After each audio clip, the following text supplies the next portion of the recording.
Isintu make kwalunga umsamo wakho izinto zakho ziyakhanya.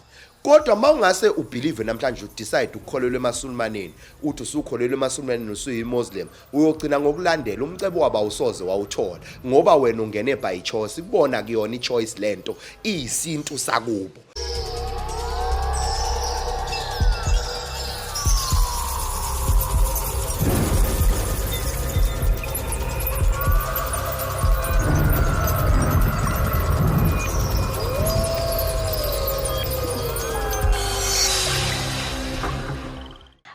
Sithanda ukwamukela Umphophet Magejageja le ekhaya unjani namhlanje? Ngiyaphila, ngiyathokoza kakhulu. Ngamba Umphophet utholakala kuphi? Wayefuna ukubiza ngoBishop. Ngitholakala enumber 285 Back Street, Pietermaritzburg, eMaritzburg, yes. Ethini mhlawumbe inombolo abantu abangakuthola uma befuna ukuxhumana nawe? 067 287 4180. Yes. Okay. Mhlawumbe namhlanje ubungafisa sikhulume ngani nababukeli bethu beKZN podcast? Ngafisa sikhulume ngesintu nenkolo. Okay, sizokhuluma ngesintu nenkolo. Yes. Ayike baba, awusithatha usibeke. Yeah, why ngichoose ukukhuluma ngesintu nenkolo ukuthi that way abantu abaningi belahleka khona. Ukuthi mawusukholwa kusho ukuthi isintu silahle na, noma mawuphila ngesintu kusho ukuthi awukholwa na. Asiqale la, wonke umuntu ophila emhlabeni uzalwa ekhaya elithize. And leli gama elithi isintu lisho imvelaphi yobuthina njengabantu abamnyama ukuthi singabantu bakwantu. So njoba sivela kwakwantu siphila ngendlela yakwantu. Inkolo nesintu angicabangi ukuthi kufanele kuphambane. Ngoba inkolo iyichoice. Kodwa isintu asiyona ichoice, siyimvelaphi yomuntu. Why ngithi isintu siyimvelaphi? Sivela la ovela khona, okuyila ozalwa khona wena. Inkolo yingakho siyakwazi ukuyishintsha, kodwa ubuthina asikwazi ukubushintsha. Isonto siyakwazi ukuphuma kuleli sonto singene kuleli sonto bese siphinde singene kwelinye isonto. Kunabantu nje abasonto amasonto over 10. Kodwa makudingeka izinto zasekhaya, ikhaya ukwazi ukulishintsha noma yaziqhenya ngalo noma awuziqhenyi ngalo noma lihle noma libi, awukwazi ukuzishintshela ikhaya. Ngoba ikhaya awuzidecide ukufika kulona, uyadecidelwa ngumdali, udecidelwe ngama ancestors akho. So lezi zinto zombili once wakhetha inkolo mayike yaxabana nesintu bokwazi ukuthi sekukhona okuwrong okwenzile. Ngoba isintu yinto ofika ngayo nangento oyohamba ngayo futhi. Isintu yinto ewena. Majority abantu bajwayela ukuthi bathi masebekholwa bese bayaziyeka lezi zinto zesintu. Kanti izinto zesintu lezi zinto ezenza thina sibe yithina. Ngebhadi ke sake saba abantu abacindezelwe.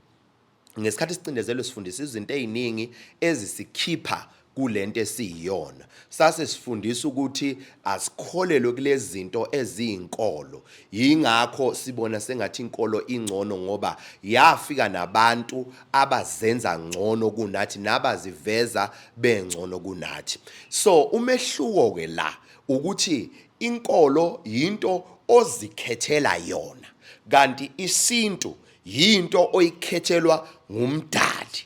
So lezi zinto zombili strong kunezinye yile owayikhethelwa ngumdali ongumenzi wakho ngoba uyiyona not by choice, kodwa le einkolo yinto oyikhethelwa ngokuyizwa noma ngokuyitshelwa iphindaphindwe. Angenza isibonelo ukuthi ngumagejageja wakalithuli, angidingi faith, angidingi belief ukuze ngizazi ukuthi nginjalo.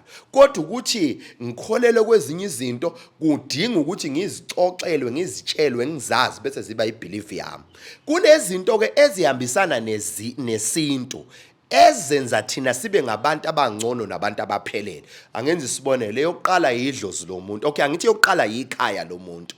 Ikhaya yinto ongayikhethi, ozalwa kuyona, ukhulelwe kuyona, ube yiyona. Noma ungaliphika ukuthi awuyena wakhona, kodwa kukushintsha ukuthi owakhona. So isisekelo sempilo yomuntu yikhaya kwisintu. Yingakho isintu sithi hlonipha abazali bakho, isintu sithi yazisa umndeni wakho ngoba noma usushonile kade usonta. Isonto ngoba i-religion is a belief, akuyona imvelaphi yakho. Ma usushonile bayakubuza ukuthi kuphi ekhaya, bese uyathathwa uyongcwatshwa la ozalwa khona. Noma ufele esontweni, isonto lingcwabela la ozalelwe khona ngoba ikhaya liyi-foundation yomuntu kithina njengabantu besintu. Number 2, bese ikhaya liba nedlozi lakhona noma ngithi namathongo akhona. Ikhaya nekhaya linemvelaphi yakhona. Obani abathongo abaqali bendlela yalelo khaya. So awukwazi ukuba sekhaya bese ukhohlwa abantu abaqala lento kuyona. Fanele uyazise lento kuyona ngoba ibona abanevision nedirection yempilo eyaphambili kuleli khaya. Ibona abanezathu nevision abayinikezwa ngumdali ukuthi ngesikhathi belakha leli khaya ithini inhloso ngqangi yaleli khaya, libhekephi, liyakuphi, ithini vision yalo, uthini umbono waleli khaya. Noma behamba umbono wabo awufi, usala kwabalandelayo. Yingakho makufa umuntu eyisangoma kuphinde kuvuka omunye oyisangoma la ekhaya, hayi ngaphandle uzokwenzani lo, uzofezekisa iphupho alishiya lo engazange alifeze ngoba ukufa komzimba, ukufa komoya nombono nenhloso ngqangi yala ekhaya akufi. So ngesikhathi sibangcwaba sangcwaba imizimba, imoya yabo iyophila forever. Sebedluliselwa esizukulwaneni njengoba besho nalapha benkolo lento bayikopisha kuthina abantu besintu uma bethi izono zobaba ziyowele ebantwaneni. Yingakho wonke umuntu unjengalokhu umndeni wakhe unjalo, akanjengalokhu inkolo yakhe injalo. Baningi abantu abakholwayo kodwa ukukholwa kwabo abafani nalabantu abakholelwa kubona, basafana nabantu bamakhaya abavela kuwona. Angenza isibonelo, ekhaya kini mangabe kuthiwa kuyahlukana kuyadivorce, noma ungakholwa nawe ukhulume ngezilimi kodwa lolu khondo lo liyakulandela. Makuthiwa ekhaya kini akusetshenzwa nawe lezi zinto ziyakulandela. Inkinga ezinkulu kuwena akuzona ezala ukholelwa khona, inkinga ezinkulu zakini ezala ovela khona. Angenza isibonelo, ibhilifu nesintu. Isintu make kwalunga umsamo wakho, into zakho ziyakhanya.